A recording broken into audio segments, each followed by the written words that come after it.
The soft clink of expensive silverware against fine china filled the air as Rose moved between tables, balancing trays with practiced ease. "More champagne, sir?" she asked, her voice pleasant but barely registering with the gray-haired man who nodded without looking up from his conversation. He was some big shot on Wall Street. Rose had served him dozens of times, but he had never once looked her in the eye. That was life at the Silver Spoon, one of Manhattan's most exclusive restaurants where dinner for two often cost more than Rose's weekly rent.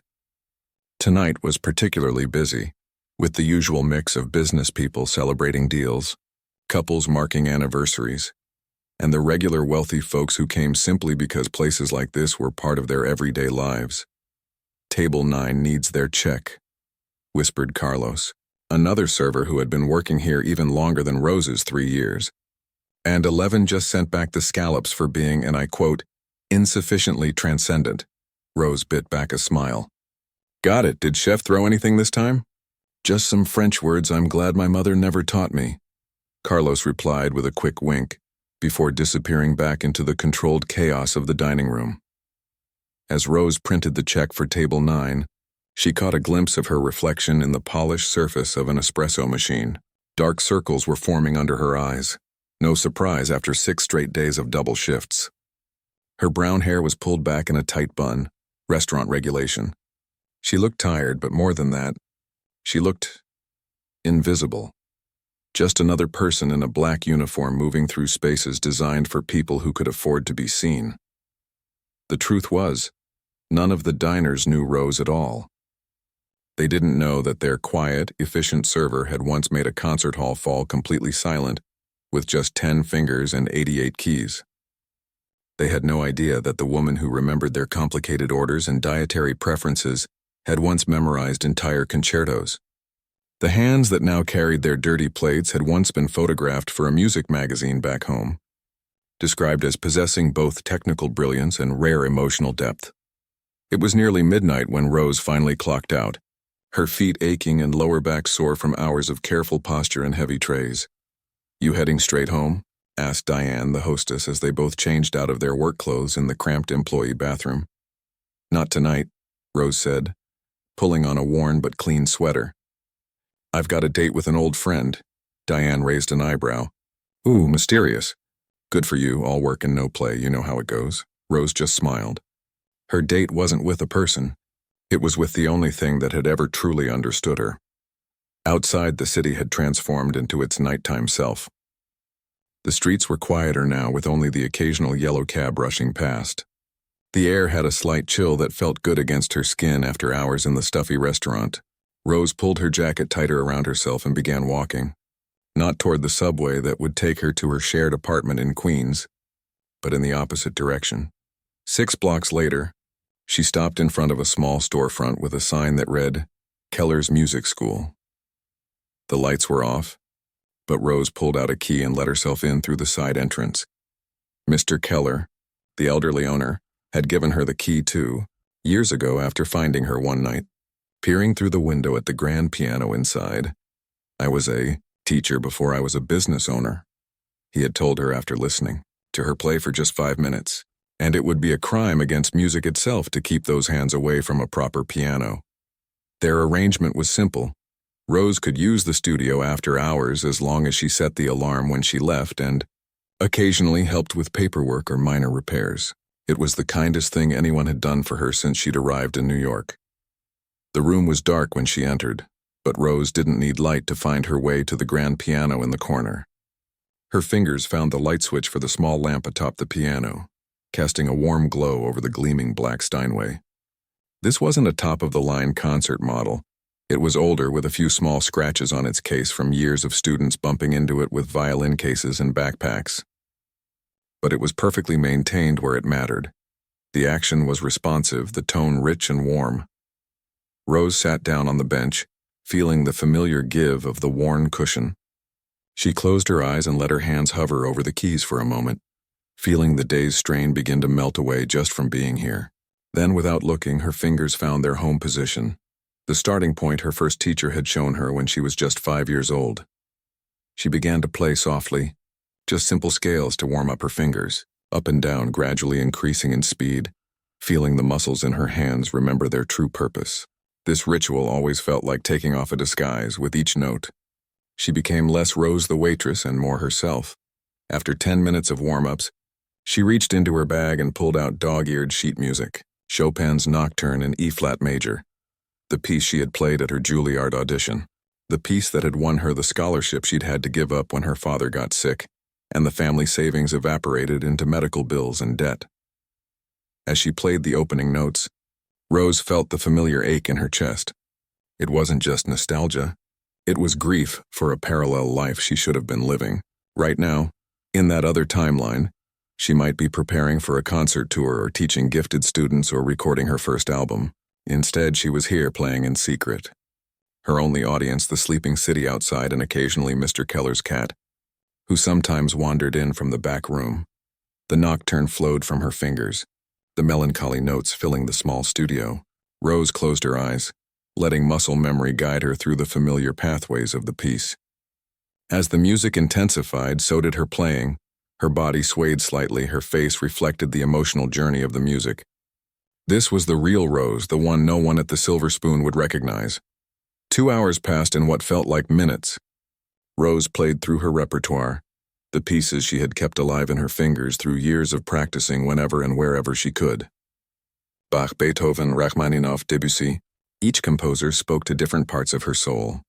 Each piece was a different room in the house of her true self. It was during Liszt's Un Sospiro that she noticed a figure standing in the doorway. She startled, her hands freezing above the keys.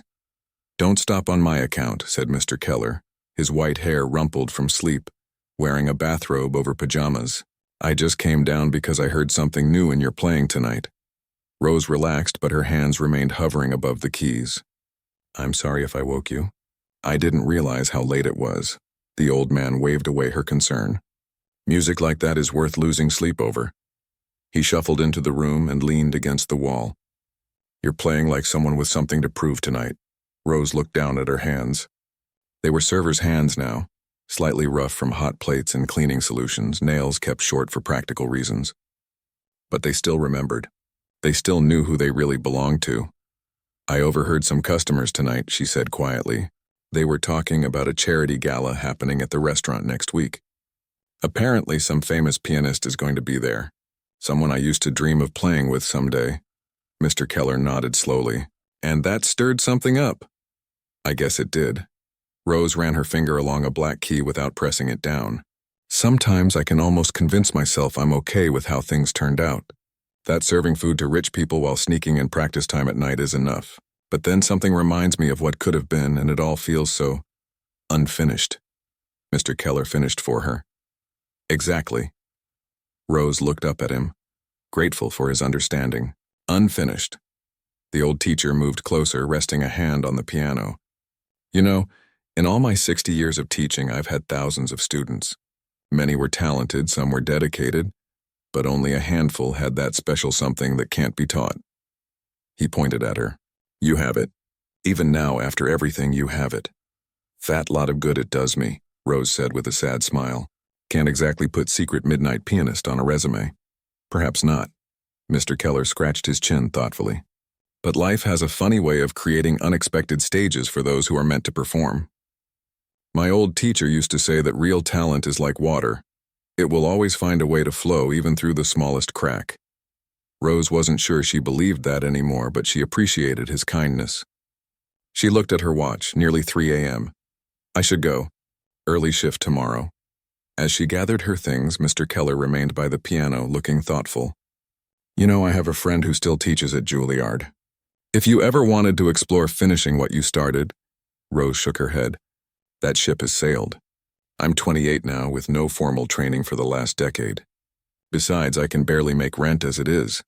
"Just something to think about," the old man said, not pushing further. "Talent doesn't expire, Rose." She gave him a quick hug before leaving, the familiar weight of reality settling back onto her shoulders as she stepped out into the night. The walk to the subway station was quiet, the city in that rare state between late night and early morning when even New York seemed to take a breath. On the nearly empty train back to Queens, Rose leaned her head against the window, watching the underground tunnels flash by. Her double life was exhausting. physically from the long hours and emotionally from the constant reminder of dreams deferred. But she couldn't give up those precious hours at the piano. They were the only time she felt fully alive, fully herself. As she climbed the stairs to her fifth-floor walk-up, careful not to wake her roommates, Rose had no idea that in just a few days, her carefully separated worlds would collide in ways she could never have imagined. The waitress who disappeared into the background was about to step unexpectedly into the spotlight. The day of the charity gala arrived with the kind of perfect autumn weather that made the city shine. Rose hurried toward the silver spoon, running slightly late after oversleeping. Her midnight piano sessions had stretched longer each night that week, as if her fingers knew something big was coming. She slipped through the staff entrance to find the restaurant in complete chaos. Servers rushed back and forth, the kitchen staff shouted orders, and in the middle of it all stood Thomas, the restaurant manager, his face flushed with what looked like genuine panic. "What's going on?" Rose asked Carlos, who was folding napkins with unusual speed. "The Winters Foundation Gala is tonight, and everything's falling apart," he replied without looking up. "The flowers are wrong, we're short 2 servers because of that stomach bug going around, and—" He lowered his voice dramatically. "Anthony called in sick." Rose's eyebrows shot up. Anthony was the restaurant's regular pianist, a gray-haired man with nimble fingers who played tasteful background music 5 nights a week. He never missed work. "He's really sick," Carlos continued. "Like hospital sick. Food poisoning from his anniversary dinner last night, if you can believe it." Before Rose could respond, Thomas's voice cut through the noise. "Everyone, listen up. I need today to be perfect. The Winters family has hosted their charity gala here for 6 years, and they've brought half of Manhattan's elite with them each time. The guest list tonight includes the mayor, 3 famous composers, and Eleanor Wells." A murmur went through the staff at the mention of Eleanor Wells, one of the most celebrated pianists in the world. Rose felt her heart skip a beat. "We have one job today, make sure nothing goes wrong," Thomas continued. "I've called every agency in the city trying to find a replacement pianist, but it's Friday afternoon and everyone's booked." He ran a hand through his thinning hair. "We'll have to make do with recorded music, which Mrs. Winters will hate. But there's nothing else we can—" "I play," Rose said, the words escaping before she could stop them. The room fell silent as every head turned toward her. Thomas stared as if she'd grown a second head. "You what?" Rose swallowed hard. "I play the piano. I studied at Juilliard before—" She stopped herself. "I mean, I didn't graduate, but I can play. Well enough for background music, at least." Thomas looked skeptical. "This isn't karaoke night at a dive bar, Rose. These people expect professional quality." "I am professional quality," she said, standing a little straighter. "Or I was. I can handle dinner music, absolutely." Thomas glanced at his watch, then at the phone where presumably no pianist was calling back. "Show me," he said finally, gesturing toward the baby grand piano that sat in the corner of the main dining room. Rose wiped her suddenly damp palms on her black pants and walked to the piano, aware of every eye in the room following her. The weight of the moment pressed down on her shoulders.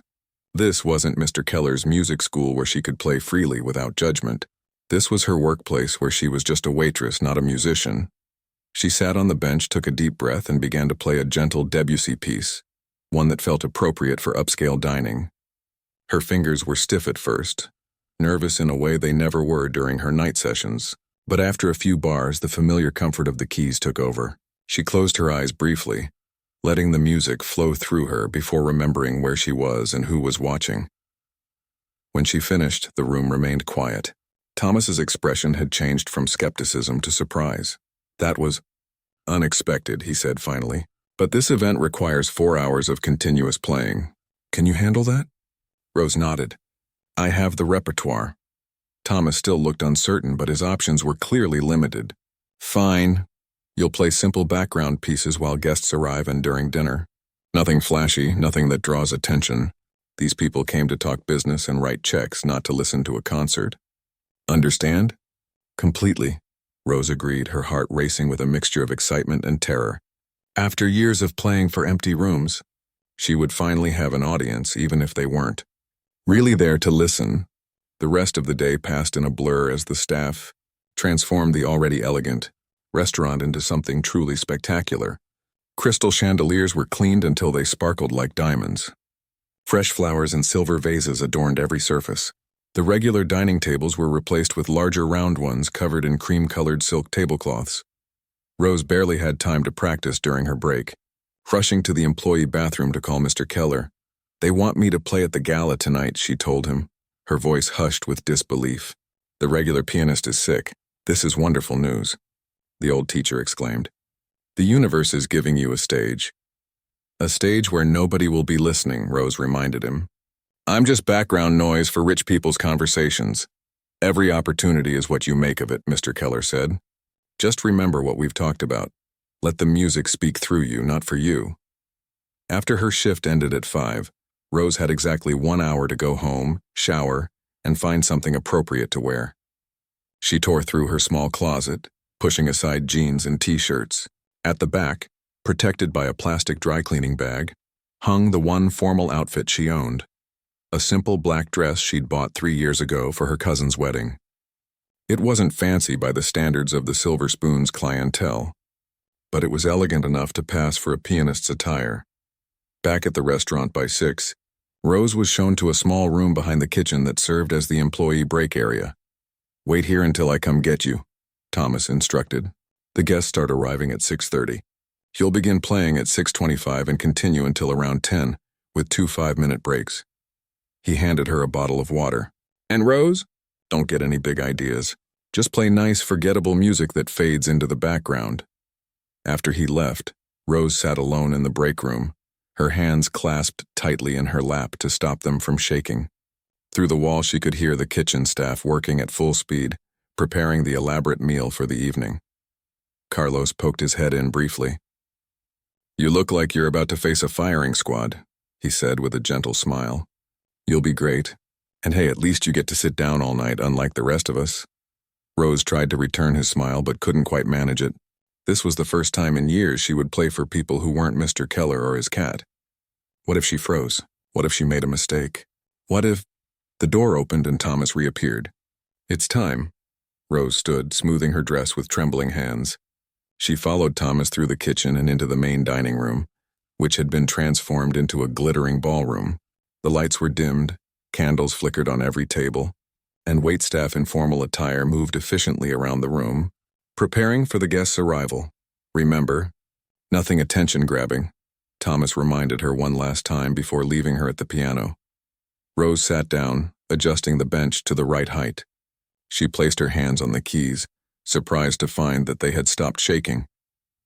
This piano was nicer than Mr. Keller's, a high-end model with a rich, resonant sound. She played a few quiet notes to get a feel for the action, then began a gentle Mozart piece as the first guests started to arrive. For the first hour, things went exactly as Thomas had instructed. Rose played soft, pleasant pieces that melded with the growing conversation around her. The room gradually filled with men in expensive suits and women in designer dresses, all air-kissing each other and making small talk over champagne. None of them looked her way or showed any sign they were aware music was being played at all. From her spot at the piano, Rose had a perfect view of the entire room. She recognized some of the restaurant's regular customers, plus a few faces she'd seen in newspapers and magazines. The mayor arrived with his wife. A famous Broadway producer stood chatting with the owner of a professional sports team. And then, at precisely 7:30, a ripple seemed to move through the crowd. People turned, conversations paused, and Rose saw her. Eleanor Wells, the legendary pianist, entering the room on the arm of an elderly gentleman. She wore a deep purple gown that caught the light as she moved, her silver hair styled in an elegant updo. Even from across the room, there was something magnetic about her presence. Rose's fingers stumbled briefly on the keys before she caught herself. This was the woman whose recordings she had listened to obsessively as a teenager, whose technique she had tried to emulate, whose career she had once dreamed of following. And now she was playing background music while Eleanor Wells sipped champagne 30 feet away. The irony was almost too much to bear. Rose forced herself to focus on the keys to keep playing the inoffensive, forgettable music that Thomas had demanded. But with each passing minute, a strange feeling grew inside her, a mixture of frustration, defiance, and something else she couldn't quite name. By 8 o'clock, dinner was being served. The volume in the room had increased as wine flowed and conversations became more animated. Rose might as well have been a recording for all the attention anyone paid her. She watched as Eleanor Wells was seated at the head table with the Winters family and other VIPs.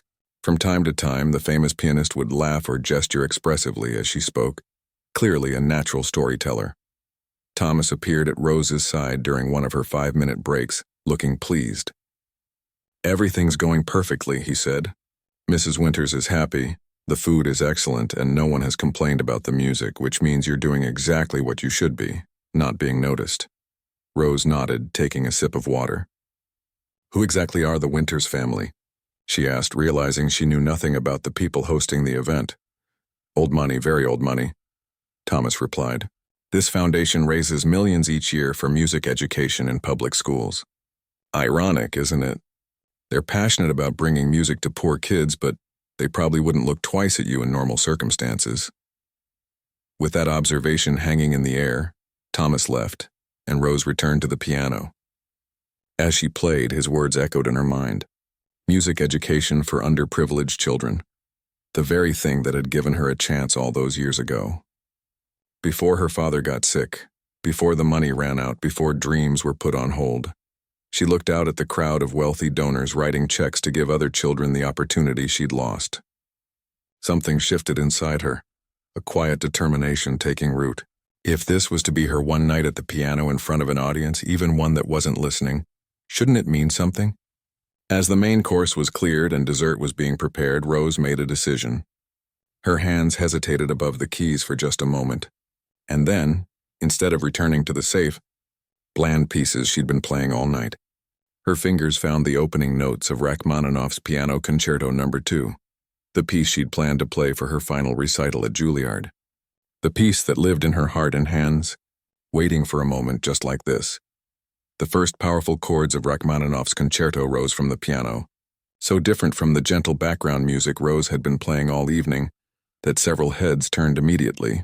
The piece began with a series of dramatic, bell-like chords that seemed to ask a question of everyone in the room, a question that demanded attention. Rose kept her eyes on the keys, afraid to look up and see Thomas's face. She knew she was breaking his direct orders, but something stronger than fear was driving her now. Her fingers moved with certainty, finding the notes they had practiced thousands of times in empty rooms when no one was listening. At a nearby table, a woman paused with her wineglass halfway to her lips, her conversation forgotten. 2 tables over, an older gentleman turned in his chair, brow furrowed in surprise at the sudden change in atmosphere. Rose could feel the shift. Beginning, the background music was refusing to stay in the background.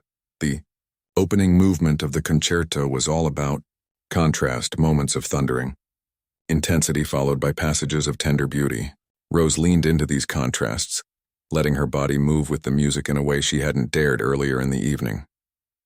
This wasn't just playing notes, this was telling a story through sound, her story. By the time she reached the famous melody of the Adagio section, the heart-wrenching theme that had been used in countless films and that many people would recognize even if they didn't know its name, the change in the room was unmistakable. Conversations had stopped at the tables nearest to the piano. Servers, including Carlos, had slowed their movements, turning to glance at their colleague whose hidden talent was suddenly on full display. Thomas appeared from the kitchen, his face a mask of alarm as he realized what was happening. He started toward the piano, clearly intending to stop her, but found his path blocked by several guests who had moved closer to listen. He hesitated, trapped between his desire to end this unplanned performance and his unwillingness to create a scene in front of the restaurant's most important clients. Rose felt, rather than saw, all of this happening. She was lost in the music now, her fingers flying across the keys with a confidence she hadn't felt in years. Every late night at Mr. Keller's studio, every stolen moment of practice, every dream deferred, all of it had led to this moment. For the first time since she'd left music school, she wasn't playing for herself alone. She was playing for everyone who had ever had to set aside their passion for practicality. Everyone who carried a hidden talent the world never got to see. The powerful melody soared through the restaurant, filling every corner with its richness. A server near the kitchen dropped a tray of glasses, the crash barely registering against the music. No one seemed to notice the accident. All eyes were turning toward the piano. At the head table, Eleanor Wells had stopped mid-sentence in her conversation with Mrs. Winters. The famous pianist sat up straighter, her head tilted slightly as she listened. Her eyes narrowed in concentration, then widened in what looked like surprise. Slowly, she turned in her chair to face the piano fully, watching Rose with an intensity that would have terrified the younger woman had she noticed it. Rose was approaching the pieces, most technically challenging section, a series of rapid runs and complex chordy. Progressions that had once made her professor at Juilliard shake his head in amazement when she mastered them at 19. Her hands moved in a blur, muscle memory taking over where conscious thought couldn't keep up. There was a freedom in this moment that made her feel like she was flying, soaring above the restaurant and the city itself. A strange thing was happening throughout the room. The usual invisible walls between servers and guests, between the wealthy and those who waited on them, seemed to be dissolving. Carlo stood frozen by the dessert cart, watching his co-worker with undisguised awe. A wealthy businessman known for his gruff impatience with staff sat with his eyes closed, head nodding slightly with the rhythm. Mrs. Winters herself had stopped speaking to her dinner companions and was watching Rose with an expression of bemused wonder. When Rose finally allowed herself to look up from the keys, she was shocked to find that the entire room had fallen silent. Even the kitchen staff had emerged to stand in the doorway watching. The only sound was her music, filling the space like water filling a vessel. For one terrifying second, her fingers faltered, the weight of all those eyes suddenly overwhelming. But then she caught sight of Eleanor Wells, who was watching her with such intensity that Rose found her courage again. She dove back into the music with renewed passion, her body swaying with the melody, her face reflecting the emotional journey of the piece. This wasn't just a performance. It was a declaration. With every note, Rose was saying, "This is who I really am. This is what I can do." See me, and they did see her. Really see her, perhaps for the first time. Not as the quiet server who refilled water glasses and removed empty plates, but as an artist of extraordinary talent. The wealthy guests who had looked through her for years were now unable to look away.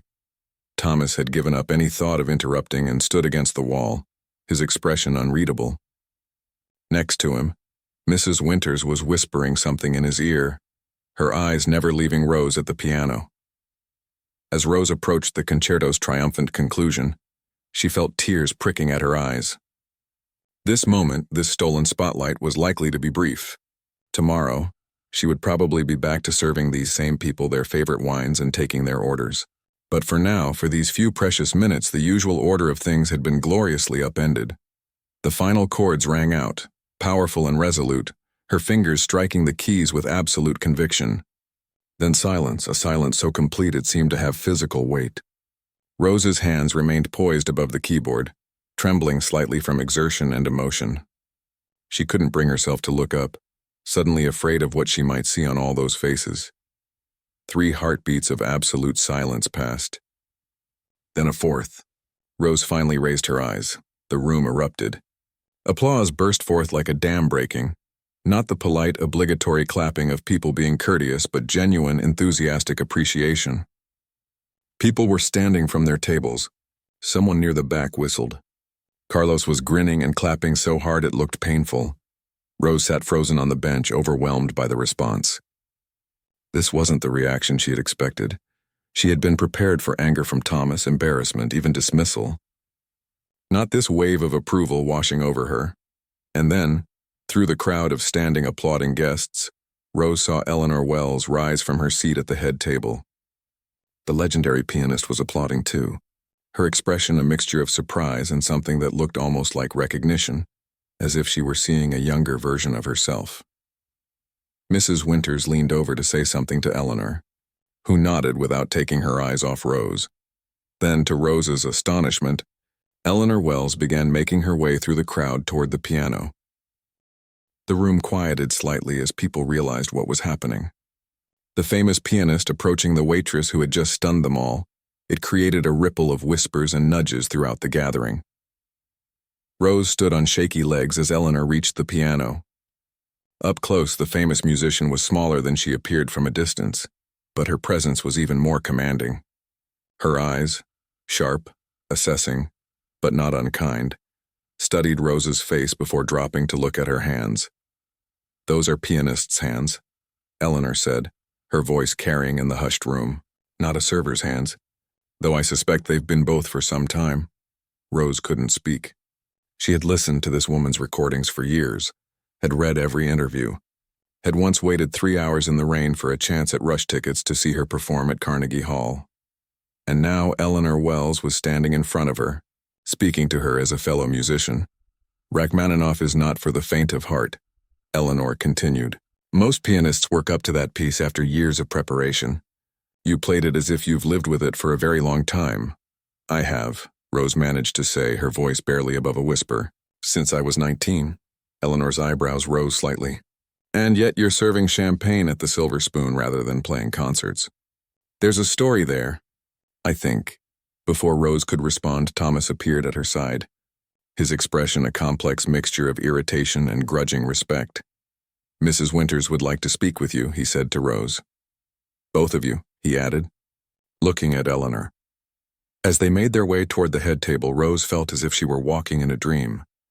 The room continued to buzz with excitement, and she could feel the weight of stares following her. But they were different now. These weren't the dismissive glances of people looking past her or through her. These were the intrigued looks of people seeing someone emerge suddenly from invisibility. Mrs. Winters, an elegant woman in her 60s with perfectly coiffed silver hair, stood as they approached. "Young lady," she said to Rose, "I believe you've just changed the entire tone of my gala. I've been hosting this event for 6 years, and this is the first time I've seen these people put down their phones and actually pay attention." Rose felt her cheeks flush. "I'm sorry if I disrupted your event, Mrs. Winters. I was told to play background music and instead you played with passion and skill," Mrs. Winters finished for her. "Never apologize for excellence, my dear. Now, I have 2 questions for you. First, what is your name? And second, how did someone with your talent end up carrying trays instead of touring concert halls?" As Rose opened her mouth to answer, she realized that her life had just split into before and after. Before this moment when she was invisible, and after when she had finally been seen. Whatever happened next, nothing would ever be quite the same. "My name is Rose," she answered, her voice steadier than she expected. "Rose Chen, and it's a long story about why I'm not playing concerts." Mrs. Winters gestured to an empty chair at her table. "I find that long stories are often the most interesting ones. Please sit." Rose glanced uncertainly at Thomas, who gave a slight nod, his expression suggesting he was as surprised by this turn of events as she was. As she took the offered seat, she realized she was now at a table with some of the most influential people in the city's art scene, people who typically only saw her hands when they were carrying plates of food. "I've heard thousands of pianists in my lifetime," Eleanor Wells said, taking the seat beside Rose. "Many with perfect technique but no soul, others with passion but insufficient skill." Her piercing eyes studied Rose's face. "Rarely do I encounter both in such abundance, especially in such unexpected circumstances." Mrs. Winters leaned forward. "I'm rather curious how the Silver Spoon managed to hire a concert-level pianist as a server without realizing it." Thomas cleared his throat. I had no idea. Rose has worked here for 3 years and never mentioned her musical background until today when our regular pianist called in sick." 3 years? Eleanor looked shocked. "You've been hiding this level of talent for 3 years while serving overpriced wine to people who can't tell a Chopin nocturne from a car commercial?" Rose couldn't help but smile at the famous pianist's bluntness. 4 years, actually. I worked at another restaurant before this one." A distinguished-looking man with silver hair and wire-rimmed glasses spoke up from across the table. "I'm David Harlow, director of the Manhattan Music Institute. I'm curious about your training, Rose. That was Juilliard-level playing we just heard." Rose felt a familiar ache in her chest as she answered. "It was Juilliard training. I was there on scholarship, but I had to leave during my 2nd year when my father got sick. Cancer. The medical bills." She trailed off, not wanting to burden these wealthy strangers with the details of her family's financial collapse. "And you never went back," Eleanor finished for her. Understanding in her voice, Rose shook her head. "By the time things stabilized, it was too late. The scholarship was gone, we had debt, and I needed steady income. Music became something I did at night after work when no one was listening." The table fell quiet. Rose could almost see them trying to reconcile the woman in the simple, black dress with the talent they had just witnessed, trying to imagine what it would be like to have such a gift and be unable to share it with the world. Mrs. Winters broke the silence. Well, people are certainly listening now. Look around you. Rose turned to see that many of the gala attendees were still watching her, whispering among themselves. Some had phones out. Had they recorded her performance? The thought made her stomach tighten with a mixture of excitement and anxiety. The Winters Foundation exists precisely to prevent stories like yours, Mrs. Winters continued. We fund music education for children who couldn't otherwise afford it. But we also have a fellowship program for exceptional talents facing financial barriers. She exchanged glances with her husband, who gave a subtle nod. I believe we might have a conversation to continue after this evening. Rose hardly dared to breathe. Was this really happening? After years of playing in empty rooms, was an opportunity actually presenting itself? Eleanor reached into a small evening bag and pulled out a business card. She wrote something on the back before handing it to Rose. This is my personal number. Not my assistant's, not my manager's, mine. Call me tomorrow morning at 10. Rose took the card with trembling fingers. I have a shift tomorrow at 11. Thomas, who had been hovering nearby, quickly interjected. I'm sure we can arrange coverage for your shift. Rose, under the circumstances. A hint of a smile crossed Eleanor's face. I imagine the silver spoon might need to get used to being more flexible with your schedule. Before Rose could process what that might mean, the moment was interrupted by the tinkling of a spoon against crystal. The room quieted as Mr. Winters stood, preparing to make the traditional speech that accompanied the Foundation's annual fundraising appeal. Ladies and gentlemen, he began, I had a carefully prepared speech about the importance of music education and the work our foundation does. But instead, I think we've all just experienced the most powerful argument possible. He gestured toward Rose. This young woman has shown us what can happen when extraordinary talent meets opportunity, and also what can be lost when that opportunity is cut short. Murmurs of agreement rippled through the crowd. Rose felt her face grow warm as hundreds of eyes turned toward her again. Tonight we've been reminded why our mission matters, Mr. Winters continued. Music isn't a luxury, it's a voice for those who might otherwise go unheard.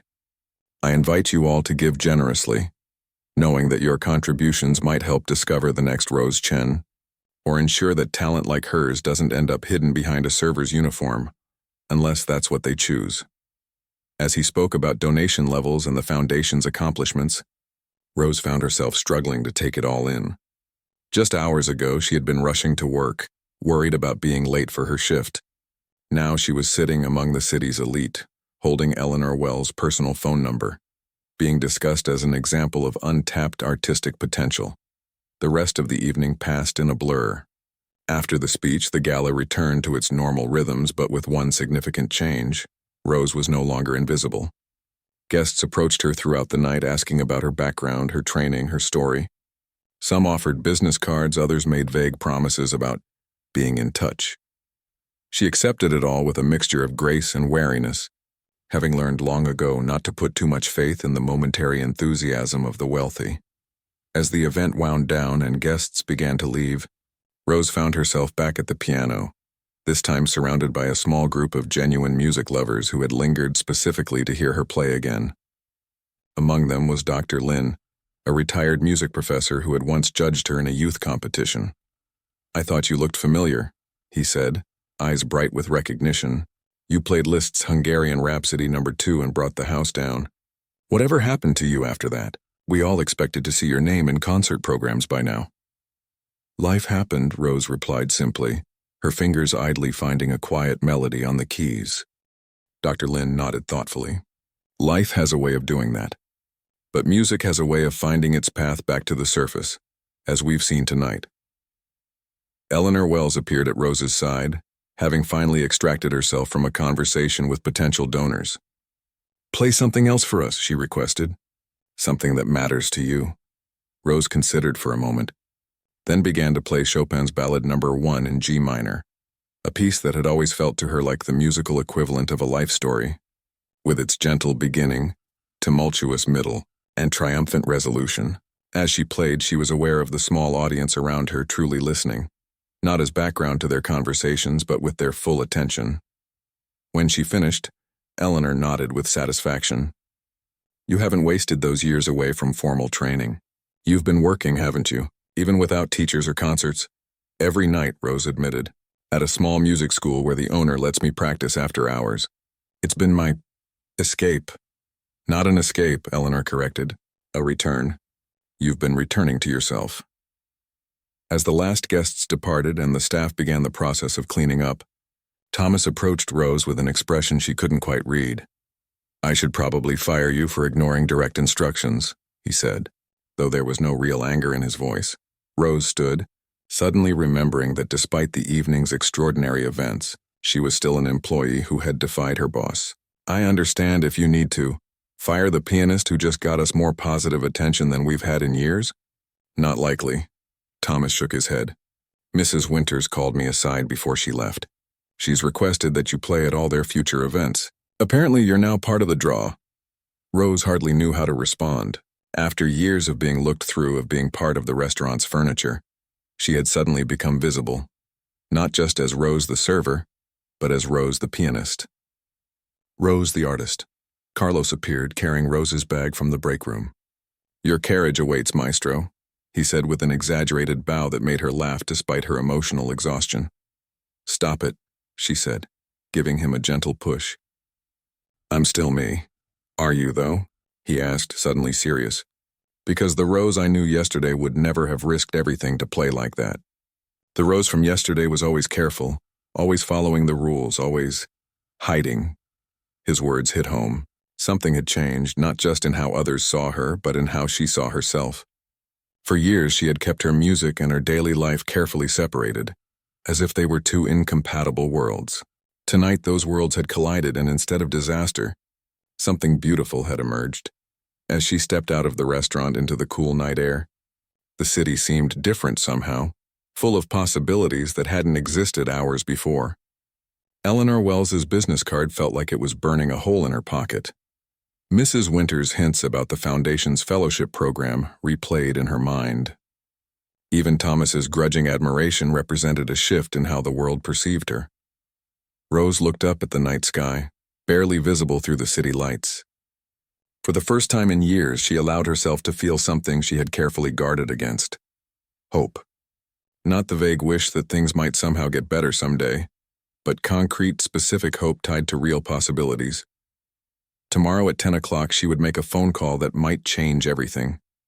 But for tonight, as she walked toward the subway station, Rose simply let herself experience the lingering sensation of being truly seen, of having the gift she had nurtured in darkness finally brought into the light. Rose woke up the next morning, with her heart already racing. She had barely slept, her mind replaying the events of the previous night over and over again. Had it really happened? Had she really played Rachmaninoff for a room full of Manhattan's elite? Had Eleanor Wells, the Eleanor Wells, really given her a personal phone number and told her to call? She reached for her purse on the nightstand and pulled out the business card to confirm it wasn't just an elaborate dream. There it was, cream-colored cardstock with Eleanor's name embossed in simple black letters, and on the back a phone number written in elegant handwriting. Rose ran her finger over the numbers, still hardly believing it was real. Her phone showed 8:37 a.m., less than an hour and a half until she was supposed to make the call that might change everything. Rose got out of bed and headed for the shower, trying to calm her nerves with the familiar morning routine. Her roommate Lily was already in the kitchen, making coffee. There she is, the piano sensation, Lily said with a grin. I still can't believe you've been hiding that talent all this time. Carlos called me last night, you know. He couldn't stop talking about how you silenced the whole room. Rose felt her cheeks warm. It was surreal. I'm still processing it. So what happens now? Lily asked, sliding a mug of coffee toward Rose. Carlos mentioned something about the famous pianist giving you her number. Eleanor Wells, Rose confirmed, wrapping her hands around the warm mug. I'm supposed to call her at 10 this morning. I have no idea what she wants to talk about. Probably about how you're going to be the next big thing in classical music, Lily suggested, raising an eyebrow. This is huge, Rose, like life-changing huge. Rose took a sip of her coffee, trying to keep her expectations in check. Maybe. Or maybe she just wants to give me some advice or recommend a teacher. Let's not get ahead of ourselves, but even as she said it, hope flickered inside her chest, a feeling so long suppressed that it almost hurt to allow it now. At precisely 10 a.m., Rose sat on the edge of her bed, the business card in one hand and her phone in the other. She had changed her outfit 3 times before settling on a simple blue sweater and jeans. Not that it mattered for a phone call, but it helped her feel more prepared somehow. With a deep breath, she dialed the number. Eleanor answered on the second ring. Eleanor Wells speaking. Ms. Wells, this is Rose Chen from the restaurant last night. Rose, of course. I've been looking forward to your call. How are you feeling this morning? I imagine last night was quite overwhelming. The famous pianist's warm tone helped Rose relax slightly. Still a bit shocked, to be honest. I never expected any of that to happen, Eleanor chuckled. The best performances often come when we're not overthinking them. Now let's not waste time, I have a proposal for you. Rose's breath caught. A proposal? After you left last night, I had a long conversation with the Winters and David Harlow from the Manhattan Music Institute. We were all rather taken with your situation, and your talent, of course. Rose listened, hardly daring to interrupt as Eleanor continued. The Winters Foundation has agreed to establish a special fellowship for musicians who had to abandon their formal training due to financial hardship. You, my dear, will be the first recipient if you accept. Rose gripped the phone tighter. What would that involve? 6 months of intensive private study with selected mentors followed by a formal recital. A stipend to cover living expenses so you can focus on your music. And here's the part I'm particularly pleased about. I've agreed to be one of your primary instructors. The room seemed to spin around Rose. You would teach me? Personally? Once a week, yes. I heard something in your playing last night. Something that can't be taught, only refined. Raw talent is rare enough. Talent combined with the kind of resilience you've shown by keeping your music alive under difficult circumstances? That's extraordinary. Rose's eyes filled with tears. After years of playing for empty rooms, of trying not to let her dream die completely, this felt impossible. I don't know what to say. Say yes, Eleanor replied simply. And then be at the Manhattan Music Institute on Monday at 9 a.m. David is expecting you. We'll handle all the details then. But my job at the restaurant, give your notice. Today. This is a full-time commitment, Rose. You've been a waitress who plays piano at night. Now it's time to become a pianist who used to wait tables. After ending the call, Rose sat motionless for several minutes, letting the reality sink in. Then in a burst of energy, she called the restaurant and asked to speak with Thomas. I need to give my notice, she said when he came on the line, her voice steadier than she'd expected. There was a pause before Thomas replied, I can't say I'm surprised after last night. Did Eleanor Wells offer you something? The Winters Foundation is creating a fellowship. I'll be studying with Eleanor and other teachers at the Manhattan Music Institute. Well, Thomas said, sounding genuinely impressed, I guess I should thank you for even giving notice. Most people would just never show up again after an opportunity like that. I wouldn't do that, Rose said. The silver spoon has been good to me in its way. Your final check will include a bonus, Thomas added. Mrs. Winters made a rather significant donation to the restaurant this morning, specifically in your name.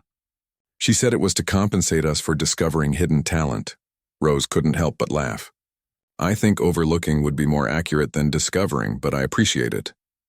The following weeks passed in a whirlwind of activity. Rose gave her notice at the apartment too. The stipend from the fellowship allowed her to rent a small studio closer to the Music Institute. She spent hours organizing her sheet music, practicing scales to rebuild her technical foundation, and preparing for the intensive training ahead.